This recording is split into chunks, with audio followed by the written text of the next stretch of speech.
Oh, hello, welcome back to my channel and to another reaction video. This time we'll be checking out the pitch meeting for Stranger Things Season 4.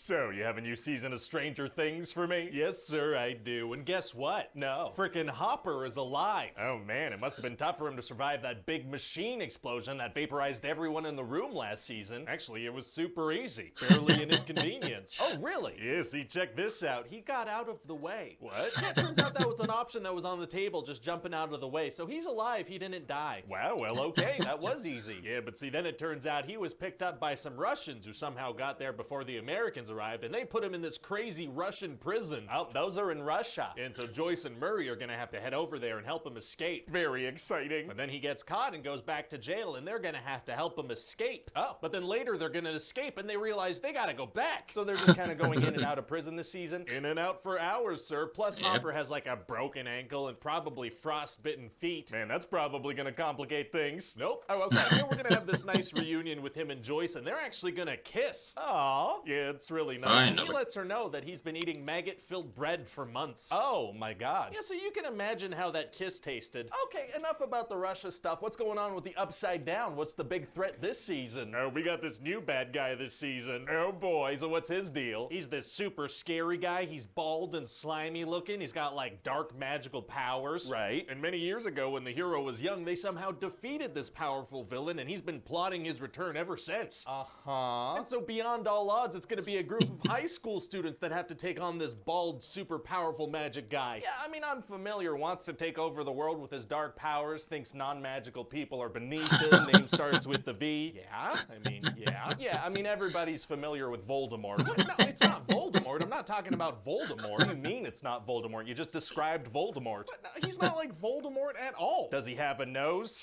So what's Voldemort up to? What does he want? He's not, okay, so Voldemort is terrorizing Hawkins, and he's doing this thing where he's snapping kids' legs and blowing their eyes up. Oh my god. Yeah, and this cool new character, Eddie's gonna get blamed for these murders, so the team's gonna try to help him not get killed by the townspeople. Very nice of them. And so Voldemort needs to open up these 4 gates from the Upside Down, and one of the people he's targeting is Max. Oh no. But right before he kills her, they figure out that if she's listening to her favorite song, he can't kill her, and also they find out the house that he's living in. How do they figure that out? Well, after he attacks Max, she's like doodling these little pieces of what she saw, and then Nancy assembles them all together and is like, whoa, this is a house. She was just doodling disconnected pieces of a house that then intricately assembled to form said house. That's what we're going with. Well, okay then, and what else is going on? Well, Jonathan has a new friend named Argyle, and what's he bringing to the table? A van and salt access. Oh, sick, and what's going on with Eleven? Well, she's been living in California with Will and Jonathan, and her powers are gone. Oh yeah, that's right. So she's gonna reluctantly work with Dr. Brenner to get her powers back and go save her friends. Didn't he die in the first season? Wasn't he killed by a Demogorgon? It sure seemed that way because of what happened, but no, he survived. How? By not explicitly dying on screen. Oh yeah, that does tend to be a great survival tactic. It does. So he's using this machine to bring Eleven back into her forgotten memories of that whole experiment thing when she was a kiddo. Okay. And so she's remembering all these conversations she had with this Henry guy that worked there. Conversations? Couldn't she not talk back then? Hey, shut up. And so eventually she accidentally sets this guy loose, not realizing that he was actually number 1 and he hates Dr. Brenner and he's evil. Uh-oh. Yeah, so he goes nuts and kills all the other kids and injures Dr. Brenner. Why doesn't he kill Brenner too if he hates him so much? Unclear, but so then Eleven goes super intense and sends him into the Upside Down where he turns into Vecna. Who? Ah,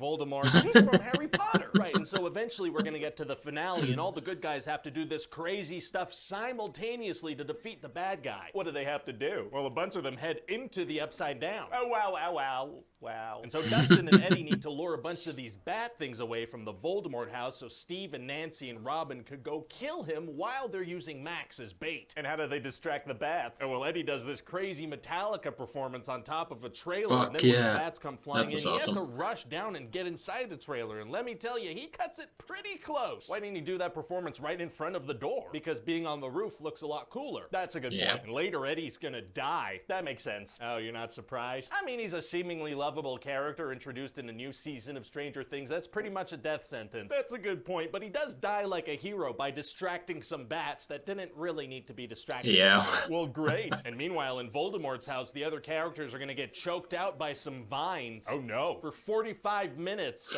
How did they not die? Unclear. And so then at the same time, Eleven is using her powers to go inside Max's mind to try to defeat Voldemort. Oh, how does that go? Well, they show their hands to each other for quite some time. Amazing. And at a certain point, it seems like Eleven's gonna lose, but then Mike tells her that he loves her and she needs to fight, so that gives her an extra boost. She just spent the whole season trying to get her powers back so she could fight. Did she really need a reminder? I just needed something for Mike to do. Oh, okay, gotcha. And at the same time in Russia, Hopper and Joyce and Murray realize they need to join the fight as well. What? How? Oh, well, they vaguely find out that the kids are fighting some kind of evil back home, so they're like, hey, there were some monsters at the prison, so maybe if we go fight them, that'll help in some way, because it's like a hive mind. Oh, a very big leap. A huge leap, sir, but not only does it turn out they're right, they do it at precisely the perfect moment. Wow, crazy how stuff like that works out sometimes, huh? I know, right? Especially when I've written it that way. Yeah. So they manage to defeat Voldemort, but then Max dies, which opens up this massive gate all around Hawkins. Oh no. But then Eleven brings Max back from the dead, which is a thing she can do now. Oh, great. Yeah, and so then 2 days later, wait, 2 days? What happened? How'd they get out of the Upside Down? Don't worry about it. So they're back and the gates are closed and Max is in a coma and the gates reopen and we're done. Wait, what? We're done. Check back in like 3 years, please. Oh, okay. So what do you think? Well, it sounds like a great season. Hey, what do you think we should use for Max's favorite song? Well, I was thinking we bring Kate Bush back into the mainstream with that song Running Up That Hill. Oh. We're gonna give that old song a huge boost. Oh, bringing back the Bush is tight. Don't phrase it like that. Sorry, yeah, no. But we totally will, though. Yep. Well, there you have it, folks. That was the pitch meeting for season 4 of Stranger Things, and yeah, a lot of valid points. Some of them were a bit nitpicky, but some were on point. Especially the at the end when Max died. It didn't make a whole lot of sense how Eleven had that power to bring her back from the dead. But yeah, the thing with Brenner, yeah, he was attacked by the Demogorgon, so him being alive. Sure, there are probably explanations, but I don't know. Honestly, didn't expect to see him this season, but now he's probably dead for good. So is everyone else from the whatever project he was running. But yeah, it was a bit convenient, the thing in everything that happened in Russia happening at the same time, how they put things together. But yeah, it was still fun to watch. And yeah, I didn't even think about the whole, because the 11 been able to speak, because when we first meet her in season 1, she doesn't know how to speak, but I don't know.